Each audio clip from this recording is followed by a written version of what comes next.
Okay, guys, I have been getting so much pushback with TikTok and trying to read these chapters, and I've gotten through entire chapters only to find out that it only recorded like 2 to 3 minutes of me reading.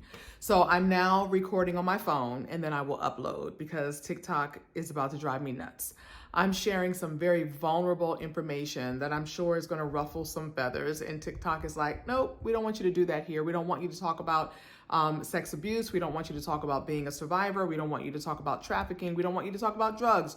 We don't want you to talk about, any of these things because, to try and give people hope and healing and to share your story in a positive way just does not seem like something that these platforms are looking for. They just want, I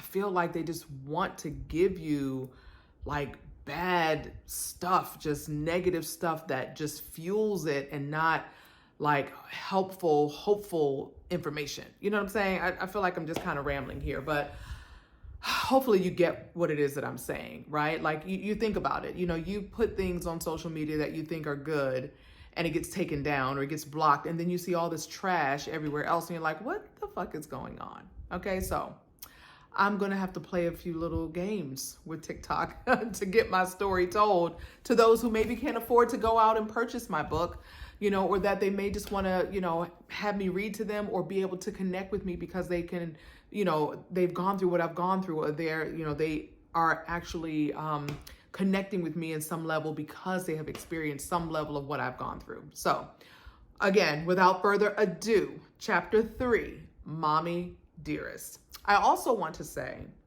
before I start reading, that this is a very hard chapter for me, especially because of where I am in my relationship right now with my mom. Like, this book was written 3 years ago, and believe it or not, my mother and I right now have a great relationship. So if you're watching this and when I read this, you can relate, I want you to know that hope, hold on to hope and know that things can change in an instant, because it did for me. One of my favorite quotes is, it's never too late to be who or what you might have been. And I don't know what actually changed for my mom and I. I really feel like it was some of the things that I've gone through with my own children as a result of a bad divorce. When it's like that, parents that aren't, being a united front, they play one child against the other parent. And I went through that, and that really strained my relationship with a few of my children. And it's hurtful. We don't get like a manual on how to be moms, and we do the best that we can. And we do what we know, what we learn, what we've experienced, even some of what we see on TV or in our friends' moms and things like that. And I just want you to know that it's not foolproof that your kids are going to turn out amazing because you did amazing things. Or it doesn't necessarily mean that they're going to turn out horrible because you did horrible things. Like, we have something called free will, free choice. And there are a lot of influences out in this world that are causing our kids to just do things that we don't want them to do. And we got to think about when we were kids. We did things that our parents didn't want us to do, even though, they brought us up and instilled values in us in some ways. And, we still wanted to experiment and go out and try and do different things, and just have to hope and pray that God's grace would cover us. And some of us didn't make it. Some of us are not here today, and we pray, I know, for our own children that they would be okay. That's all we really want, is for them to be okay. And we do the best that we can. So don't be so hard on yourself. If you're watching, mom or a dad, just do the best that you can and pray over your children. You know what I mean? And don't give up on them, because you never know, it can change in an instant. And for my mom and I, it did. And I forgive her and she forgives me, and I can sympathize with her now, not just empathize, and she can sympathize with me because I've experienced the hurt that she's experienced through things I did to her and things she did to me. And she gets to hear from me about things I've experienced with my children and how I may have hurt them and how they have also hurt me. So it's a full circle moment, man. Stuff just happens in life and in families. And the only way that we heal from it is talking about it. It's the only way that we heal from it is talking about it and giving space to forgive. And I know sometimes we've had horrific things done to us and it's hard to forgive, but we got to think about it. If we look to God, if you believe in God and you expect for him to forgive you, then we also have to forgive others. All right, so Mommie Dearest, chapter 3. If it isn't already obvious, my mama has never been the cuddly, touchy-feely type. She's probably the reason I was indirectly motivated to write this autobiography.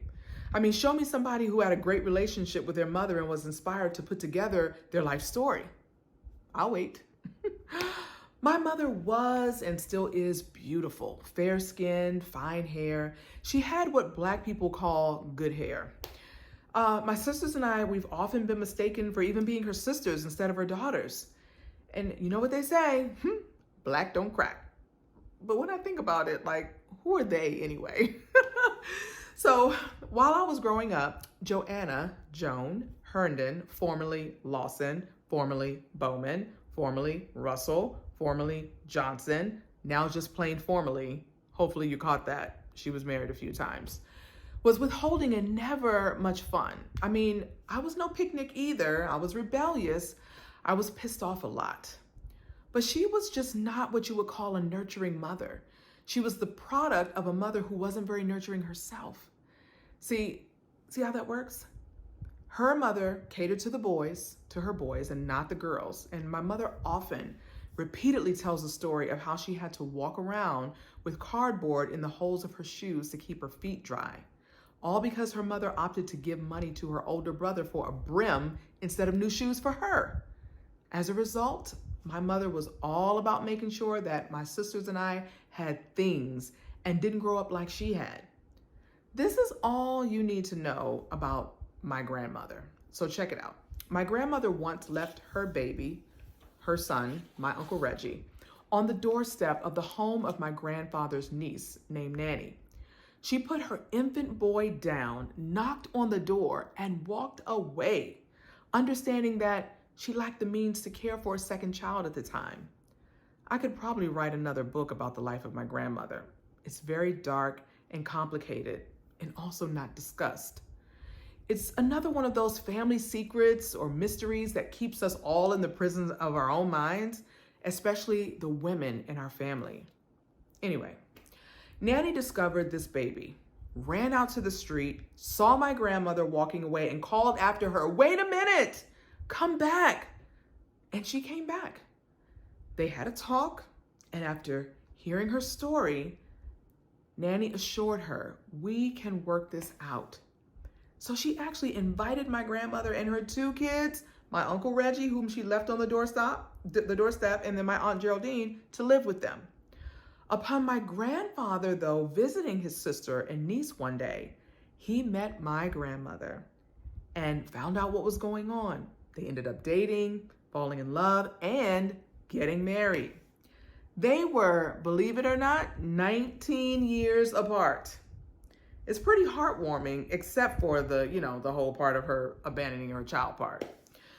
My grandfather was an amazing man. I still think about him. He was very nurturing toward me. He called me his little monk, and I remember visiting him, like crawling on his lap, being the only one that could comb his very fine hair atop his soft scalp. And I felt loved and safe with him. Like I could always run into the warm security of his loving arms and away from my mom and dad if ever I was in trouble. And I really miss him. So back to my mom. My Mama Joan was a provider with a capital P. She worked for the Washington Metropolitan Area Transit Authority, or in short, WMATA, which paid her union wages, great benefits, and ultimately a generous retirement, of which she never lets us forget. She left at a high rate of pay with no bills. She still draws a six-figure income and Social Security with, again, no bills to speak of. That's a pretty sweet deal. My mother was also a compulsive gambler and very good at it. We had great Christmases as a result. She would invite people over and have these marathon card playing parties that would last for days on end. These women, they would not sleep. They would just sit at the table and play cards all night. Poker, blackjack, spades, bid whist, you name it.